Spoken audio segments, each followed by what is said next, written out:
A lot of things can be said about Mayor Rodrigo Rodi R. Duterte, both good and bad. But one can never say that he makes promises he cannot keep. When he first ran for mayor in 1988, he ran on the platform of restoring order and stability in what was then considered as the killing fields of Asia. Just barely a decade later, Asia Week magazine included Davao in the list of top 20 most livable cities in Asia, making it the most livable city in the Philippines. What was known as no man's land in the 1980s became a city known for its cleanliness and orderliness. Mayor Rodi delivered on his noble promise for Davao during his first term. So Davaoeños kept voting for him again and again. And he has never lost an election since 1988, no matter how bad his critics and political rivals paint him to be. Mayor Rodi is the longest-serving city mayor of Davao. Now on his sixth term as mayor, he actually first got into politics by accident.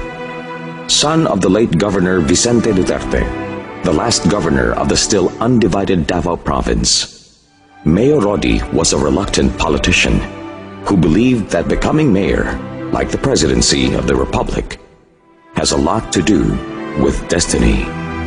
When the late President Ferdinand E. Marcos was ousted during the 1986 People Power Revolt, and upon the installation of the revolutionary government of President Corazon C. Aquino, then Assistant City Prosecutor Rodrigo R. Duterte was drafted and appointed OIC Vice Mayor of Davao City in 1986. And he was only considered for the post after his mother, Soledad Nanay Suling Roa Duterte, a staunch activist against martial law and a pillar in the local women's movement, refused the appointment. Mayor Rodi was prevailed upon to accept the OIC Vice Mayor appointment because he was thinking that he might be promoted to City Prosecutor after a democratically elected Vice Mayor has been chosen. That was his only goal then, to become head of the Davao City Prosecution Office. But fate intervened. The people of Davao chose him to be their city mayor in the first general elections under the Aquino government. And the rest, as they say, is history. The history of Davao in the last 2 decades, to be more accurate. There is at least an entire generation of Davaoeños who have not known any other mayor than Duterte. 20 years, 6 3-year terms as city mayor, and 1 3-year term as representative of the 1st Congressional District of Davao City. For someone who first got into politics by default, Mayor Rodi has done more for the city than any other politician of his generation. And he has done so with a clear vision and direction, as manifested in how he anchored the milestones of his 6 terms around a particular theme. On his first term, from 1988 to 1992, restoring order and reorganizing the city government, restored law and order amidst the chaos of the city with the Disiplina and Hapsay-Dalan programs, and initiated a massive cleanup drive, reorganized the city government and built its institutional capabilities to align with the local government code, appointed deputy mayors for the different tribes, and organized the city through 11 political and administrative districts for more effective and efficient local government administration. As a result of the restoration of order, Davao City posed a positive balance of trade for the first time in years. On his second term, from 1992 to 1995, setting clear development directions and comprehensive planning, mobilization of all sectors to actively participate in the planning process, the first LGU in the country to organize the City Development Council and the Barangay Development Councils, institutionalizing people's participation in the development process, drafted the 25-year Comprehensive Development Plan of Davao City, created 2 pieces of landmark legislation, the Local Investment Incentive Code and the Children's Development Code, implemented the Barangay Integrated Management Program to stimulate grassroots development.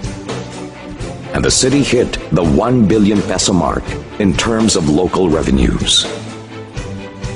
On its third term from 1995 to 1998, going global and integrating gender and development, the city embarked on an aggressive tourism and investment promotions campaign through the Invest in Davao program, amended the city's zoning ordinance to respond to the growing needs of the city. For the first time, the No Man's Land was recognized as the Destination of the Year by the Department of Tourism, played a vital role in the formation of BIMP Iaga, recognized by Asia Week magazine as one of the top 20 most livable cities in Asia, recognized by Citibank as the second most important city in the Philippines, created the landmark legislation, the Women Development Code of Davao City, established the Child Minding Center for children of city government employees, established the Balay Dangupan and Balay Paginhawaan for children in need of special protection. On its fourth term from 2001 to 2004, suppressing crime and taking care of the poor and the environment, established the 911 emergency response system for the city, the third of its kind in the world and the first and only one in Asia, equipped the Davao City Police Office with brand new equipment, vehicles, patrol cars, purchased state-of-the-art ambulances and emergency rescue units. For the first time, because of LGU support, the Davao City Police Office was recognized as the best police office in the Philippines and has consistently won this award ever since. Established the Davao City Treatment and Rehabilitation of Drug Dependents, a resort-like community for drug dependents in the city. Created the Lingap Para sa Mahirap program to subsidize healthcare needs of poor constituents. Launched the Urban Land Reform Program to assist qualified informal settlers in relocating or acquiring their own house and lot. Drafted the Local Development Plan for Children and launched the Children's Congress. Created the landmark legislation, the Comprehensive Anti-Smoking Ordinance of Davao City. Implemented the Solid Waste Management Program. Adopted the latest information technology system in local governance. Launched the City of Character Advocacy campaign, starting with professionalizing the local government service. On its fifth term, from 2004 to 2007, investing in Davao youth and stopping violence against women and children. Launched the Recognizing Outstanding Davao Youth Project, or RODI Project. For the first time, Davao City got not just one, but two Galing Pook Awards for its gender and development program. Established the Sidlakan Women's Crisis Center, a one-stop shop and halfway home for women victims of violence and their children, the first of its kind in the country. Created the Office of the Special Counsel for Violence Against Women to attend to all legal needs of women victims of violence and the prosecution of their cases. Established the Madrasa Development Program for the city's Muslim youth. Established the Davao City Chinatown and created the Davao City Chinatown Development Council.